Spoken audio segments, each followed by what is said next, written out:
জীবনটাকে কখনো আবেগ দিয়ে ভাববেন না। আবেগ হলো ক্ষণস্থায়ী। আবেগে শুধু পাওয়া যায় রঙিন স্বপ্ন।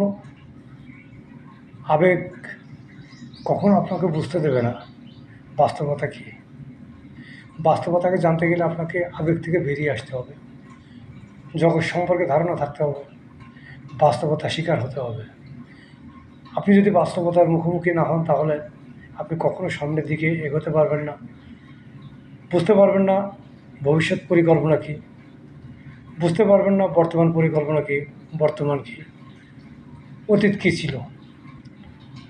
আপনাকে যখন বাস্তবের মুখোমুখি দাঁড় করানো হবে, তখন আপনি সব কিছু থেকে বঞ্চিত হবেন। তাই আপনাকে আবেগ নয়, মাথা থেকে আবেগ ছুঁড়ে ফেলে দিয়ে বাস্তব নিয়ে ভাবতে হবে ভবিষ্যতের তাগিদে। বাস্তবতা হচ্ছে আপনাকে সামনের দিকে এগিয়ে নিয়ে যাওয়া, আপনার ভবিষ্যৎ উজ্জ্বল, আপনার জীবনটাকে পাল্টে দেওয়া, যেখানে আবেগ কোনো কাজ করে না।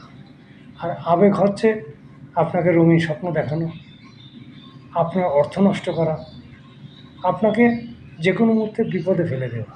তাই যাই করেন না তাই করেন, এমন কোনো কিছু নিয়ে ভাববেন না যেখানে আবেগ কাজ করে। বাস্তবতা নিয়ে ভাবুন, বাস্তবকে চিনুন, বাস্তবকে বুঝুন। বিনিময়ে বাস্তবতার বিষয় জানতে গেলে লোক সমাজে বসবাস করুন,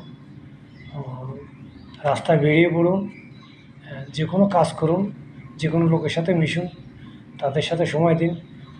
তার ভিতর থেকে আপনার বাস্তব রূপটা বেরিয়ে আসবে। পৃথিবীর যে আপনি একজন মানুষ, আপনিও 10 জনের মধ্যে একজন। আপনারও 10 জনের মতন সংগ্রাম করে বেঁচে থাকতে হবে। আপনাকেও 10টা লোকের মতো আপনাকেও ভাবতে হবে। সেটাই বাস্তবতা। ভালো থাকবেন, সুস্থ থাকবেন।